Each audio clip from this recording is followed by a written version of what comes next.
नमस्कार, अस्सलाम वालेकुम मेरे दोस्तों। माझा महाराष्ट्र न्यूज़ लाइव में आप सभी का स्वागत है। जिस तरीके से एसपी साहब ने कहा था कि नांदेड़ ज़िले में पूरी तरीके से अवैध धंधे हम बंद करेंगे और 15 अगस्त के बाद अवैध धंधे वालों पर कार्रवाई पुलिस ने शुरू की है। जो 100 के करीब लोगों पर गुनाह दाखिल किया है और भी अवैध धंधे वालों पर एमपीडीए के तहत गुनाह दाखिल करेंगे और उन्हें ज़िला तड़ीपार भी करेंगे। ऐसा भी एसपी अविनाश कुमार ने कहा है कि जिस तरीके से नांदेड़ शहर में गुनहगारी को अड़ावा बैठना चाहिए, गुनहगारी ख़त्म होना चाहिए, पूरे अवैध धंधे भी ख़त्म होना चाहिए, ऐसा उन्होंने कहा है। और नांदेड़ के कई शहरों में और पूरे मोहल्ला कमेटी बनाएंगे और जो भी लोग जहाँ भी अवैध धंधे चलते हैं, मटका, जुआ, गुटखा, शराब, गांजा, इन लोगों के बारे में भी उन्होंने कहा कि डायरेक्ट उनसे आकर मिलिए और उन्हें फ़ोन लगाइए। उनके नाम जो है वो गुप्त रखने में आएंगे और नांदेड़ शहर के पूरा माहौल हम सुधारेंगे, ऐसा एसपी अविनाश कुमार ने कहा है। सुनते हैं कि अभी तक की कैसी कार्रवाई हुई और आने वाले दिनों में भी किस तरीके से एसपी साहब कार्रवाई करेंगे, उनकी मुलाकात सुनिए। 15 ऑगस्टपासून जे अवैध धंद्यावर कारवाई सुरू केलेली आहे, आतापर्यंत अद्याप किती कारवाई झाली आणि हा कारवाई सुरू झालेली आहे, त्यांचे पथक कशी नेमणूक करण्यात आलेली आहे आणि पुढं कसं झालं? नांदेड जिल्ह्यामध्ये आता असा आहे की अवैध धंद्यावर पूर्णपणे विराम असो, त्यामुळे जे त्यांची नियोजन चालू आहे, 6 पथक स्पेशलाइज्ड पथक हा रेड्स करण्यासाठी अवैध धंद्यावर अंकुश लागण्यासाठी आज 6 पथक ऑलरेडी नेमलेला आहे। त्यामध्ये ऑफिसर आणि कर्मचारी असा 30 कर्मचारी 6 ऑफिसर आहे आणि सर्व तालुकामध्ये सर्व सब डिव्हिजनमध्ये जाऊन रेड करणार, अवैध धंद्यावर चौकसी करून इन्क्वायरी करून रेड करणार त्यांचे काम आहे। आणि ऑपरेशन फ्लश आउट असा एक कारवाई चालू आहे। असा फ्लश आउटचे नियोजन असं आहे की जे काही अवैध धंदे आहे, अवैध धंदा आणि अवैध धंदा करने वाले जो आरोपी हा सर्व डिस्ट्रिक्ट मध्ये फ्लश आउट झाला पाहिजे। ते कोणीही इकडे डिस्ट्रिक्टमध्ये थांबला नाही पाहिजे। त्यांची जे अवैध धंदे करण्याची पद्धत आहे ते पद्धत चेंज झाला पाहिजे आणि ते मेन स्ट्रीममध्ये वैध धंदेमध्ये आला पाहिजे। त्यामुळे एक ऑपरेशन फ्लश आउट यांचे नियोजन मी केलेलं आहे आणि काल रात्रीसुद्धा एक ऑपरेशन फ्लश आउट यामध्ये एक ऑल आउट मी राबवला होता। त्यामध्ये जवळपास 150 आमचे अधिकारी, कर्मचारी आणि 2 RCPची टीम सिटीमध्ये ॲक्टिव्ह होता।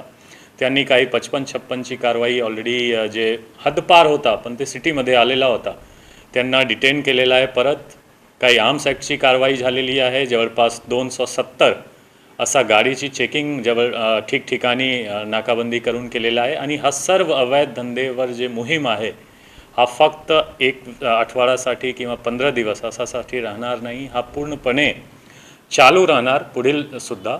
आणि ऑपरेशन फ्लश आउट आणि ऑपरेशन बीट कनेक्ट असा 2 मोहीम आहे। बीट कनेक्ट म्हणून असा आहे की प्रत्येक बीटमध्ये बीट एक मोहल्ला कमिटी किंवा ग्राम रक्षा दल असा 2 नियोजन राहणार। त्यामध्ये त्या बीटचे जे प्रमुख लोक आहे, शांतिप्रिय लोक आहे, जे यूथ आहे, ते सर्व बीट मोहल्ला कमिटीचे मेंबर राहणार आणि पोलीस सोबत समन्वय ठेवून अवैध धंदा आणि गुन्हेगारी आणि लॉ अँड ऑर्डर हा सर्वमध्ये आपसात समन्वय ठेवून ते कारवाई करणार। यासाठी ऑपरेशन बीट कनेक्ट आणि ऑपरेशन फ्लश आउट या 2 नियोजन मी नांदेड डिस्ट्रिक्टमध्ये चालू केलेलं आहे आणि माझे आव्हान आहे की सर्व लोक या 2 मोहीममध्ये जास्त तुम्ही पार्टिसिपेट करा।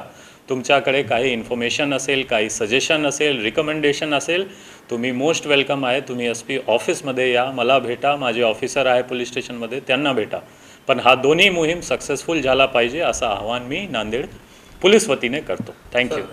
5 दिवसात किती कारवाई केली असेल ज्या 15 ऑगस्टपासून जी मोहीम सुरू केली आतापर्यंत? जवळपास 250 असा कारवाई झालेला आहे, असा केसेस झालेला आहे अवैध दारूबाबत आणि अवैध रेतीवर कारवाई झालेली आहे जवळपास 10 कारवाई। अवैध जे जुगार, मटका यावर सुद्धा कारवाई झालेली आहे आणि जे MPDA वगैरेचे जे ऑलरेडी 55-56चे जे बाहेर आहे त्याचे सर्च, त्यांचे घर झडती हा सर्व चालू आहे आणि नंबर मी प्रेस नोटमध्ये तुम्हाला डिटेलमध्ये देणार। सर ज्या पद्धतीने अवैध धंदेवाल्यांना आपण कारवाई केली त्यांच्यावर जर जास्त गुन्हे दाखल असतील तर लोकांकडून अशी मागणी होत आहे की पोलिसांनी अशा अवैध धंदेवाल्यांनी तडीपार करावं किंवा त्यांना काही मोकामध्ये किंवा कशामध्ये त्यांना येऊ शकते का असं करून त्यांना कायम स्वरूपात कारवाई करावे असे काय होऊ शकते का त्याचं काय? ते चांगलं सजेशन आहे आणि आमची धारणा सुद्धा तेच आहे की 2+ स्कीम म्हणजे की ज्यांनावर 2 किंवा 2पेक्षा जास्त गुन्हे ऑलरेडी दाखल आहे, त्यांची गुन्हेगारीची प्रवृत्ती आहे आणि ते सोसायटीमध्ये एक थ्रेट म्हणून आहे, ते सर्ववर स्ट्रॉंगेस्ट टू स्ट्रॉंग प्रतिबंधक कारवाई झाला पाहिजे. हद्दपार सारखा किंवा MPDA सारखा कारवाई करून त्यांना डिस्ट्रिक्टचे बाहेर केला पाहिजे आणि अशी आमची धारणा आहे आणि त्यासाठी प्रयत्न चालू आहे. त्यामध्ये ऑपरेशन फ्लश आउटमध्ये 2+ स्कीमसुद्धा आहे, ज्यामध्ये की 2 किंवा 2पेक्षा जास्त असा क्रिमिनलवर स्ट्रॉंग प्रतिबंधक कारवाई झाला पाहिजे अशी प्रक्रिया चालू आहे. सर प्रत्येक पोलीस स्टेशनमध्ये DB पथक असतो. हा DB पथकांना बी सुद्धा ह्या वस्तू माहिती असतो की कुठं काय चालू आहे, तर यांना काय आपण माहिती सूचना दिलेली आहेत का स्थानिक पोलीस? हां, त्यांना लेखी आणि इनफॉर्मल त्यांना सर्वांना इन्स्ट्रक्शन आहे की त्याच्या हद्दमध्ये त्यांची 2 जबाबदारी आहे. फर्स्ट की काही इल्लीगल धंदा चालला नाही पाहिजे, काही इल्लीगल धंदा सुरू असला नाही पाहिजे, लपून छिपून किंवा समन्वय ठेवून. काही 100% झिरो टॉलरन्सची पॉलिसी राहणार अवैध धंदाबाबत. दुसरी त्यांची जबाबदारी आहे डिटेक्शनची. काही गुन्हा जर घडला, घरफोडी होत आहे किंवा 392, 394 असा दरोडा किंवा काहीतरी झाला, त्यांची 100% डिटेक्शन वगैरे करण्याची जबाबदारी त्यांची आहे. पण जी मेन जबाबदारी आहे हा इल्लीगल अवैध धंदेबाबत त्यांचीसुद्धा इन्फॉर्मेशन आणि इन्स्ट्रक्शन पास ऑन केलेलं आहे आणि ते सुद्धा कारवाईमध्ये इक्वली पार्टिसिपेट करणार. ठीक, थँक्यू. ताज्या बातम्या पाहण्यासाठी माझा महाराष्ट्र लाईव्ह या आमच्या न्यूज चॅनलला सबस्क्राईब करा. व्हिडिओ आवडल्यास व्हिडिओला लाईक आणि शेअरही करा.